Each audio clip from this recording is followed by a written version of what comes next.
Good morning. Today at the Benfed farm here in Lagos, we want to take you through one of our rudimental processes. After harvest has been done, we need to, just like a football match, football season, once we are done with the production, another one should start again. So what we have here now is PKC. PKC. What we have here is PKC. As you can see, it has been grounded. This is our grinder. We use this to grind the PKC. We have loads of PKC around. So we'll be taking you down into the labarium where we are going to be fermenting our PKC. So we make use of PKC because it's a commercial viable. What I mean by it's commercial viable, if you are doing it in a commercial level, in large scale, I prefer PKC and spent grain. If you make use of other product, so but from experience and from the yield, PKC is best. I won't lie to you, I'm spent grain, and we have a lot of spent grain. So we'll talk about that in another episode. So right here we have the PKC. What we need to do is just ferment it.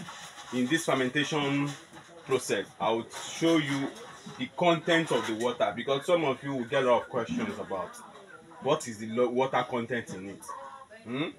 So you will get to know all those in this video. So this is the PKC. We spread it on this ground. These are our bowl ponds. So we are fermenting it here. Then we distribute it around all these feeding containers and these bowl ponds on the floor. You understand? So that's what we're going to be doing. Look at it now. We are fermenting the PKC. We're going to be fermenting it now. So at least it won't be too watery, but it will be pasty. It will be very, very pasty. Because once it is pasty, the larvae will be able to absorb the nutrients, the food in it. You know, the larvae, they don't have teeth now. They suck their food. So you need their food to be pasty, and at a time they need to wallow. Once it gets to that point, what you will need to do is to add enough water, and when you are adding enough water, make it moderate so that it will not be too wet and they start crawling off your bowl pond or off your feeding container. So we are still in the process of doing the fermentation.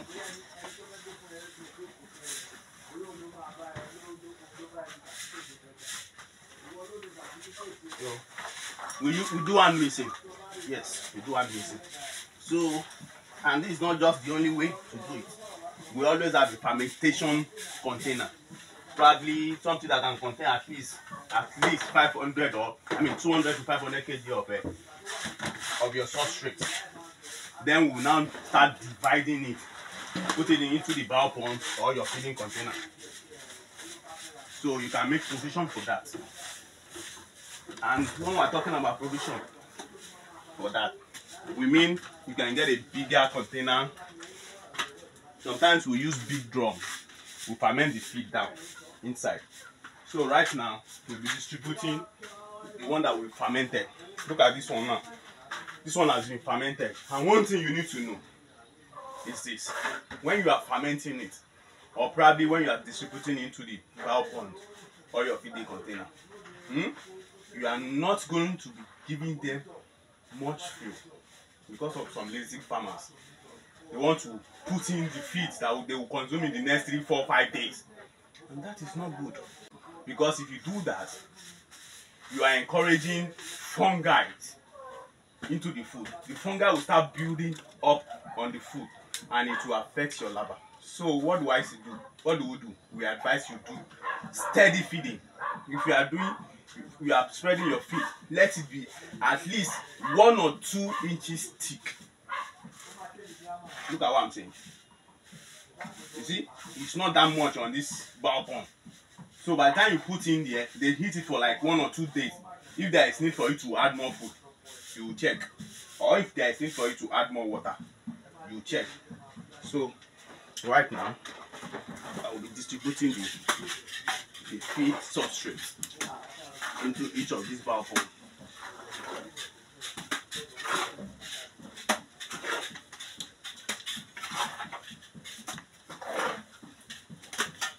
Yes, this is what we're doing.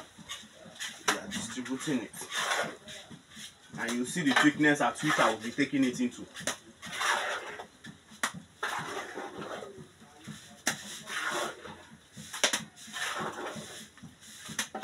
So, like I said before, PKC, I'll prefer it anytime, any day.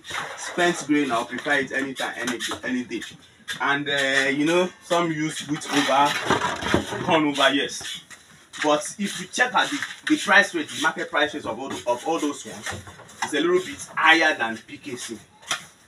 Yes, it's a little bit higher than PKC. So that's another reason why I would choose PKC over any of them. At least PKC go for around the 150 to 160 per kg. But wheat brown, at least it's around 200. Excluding grinding,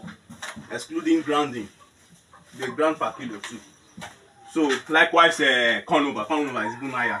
That one should be around 250 or 280.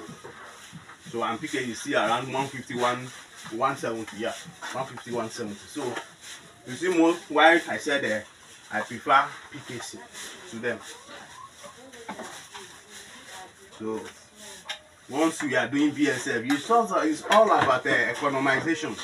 You need to economize everything. But you know, there are others that say yes, they want to use animals dropping. Here in our facility in Lagos, it's a residential area. We don't advise it. We don't even use it. Well, it can be used. I won't say we don't advise it, but to us here, we don't want to use it due to one or two reasons. The health aspect of the person doing it has to be considered. Secondly, the environmental pollution that thing you create. No, so we won't want to do it. So if you want to do it, what I advise is you can go 50-50. 50-50. So 50% of the animal dropping, which are chicken droppings and pig droppings, pig dungs and chicken droppings. So look at it. The pig. I just imagine maybe you guys will just feel the aroma here. The PKC is giving us here.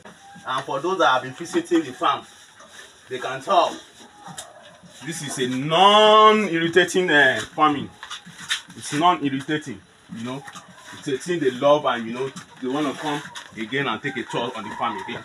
Understand? So for any one of you that is ready to visit the farm, we are always available. Just book a date with us. This one is well fermented and it's well spread out. So the next thing is for us to just hold on for it to ferment for a day. By tomorrow morning, we can now spread in our new meat. So we spread this one too out. Spread this one too out.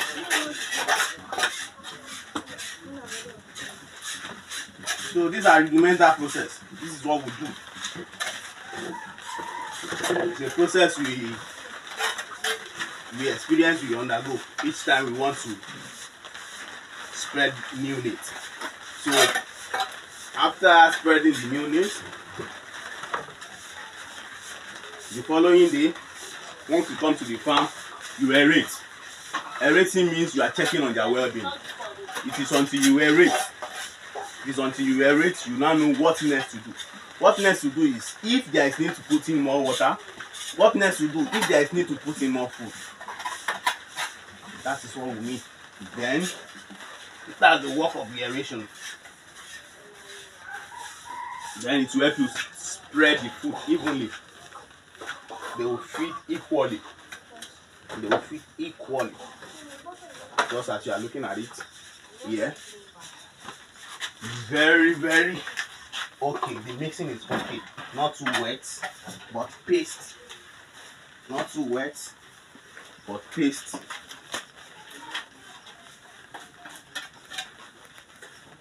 so that you don't want to build in fungi here.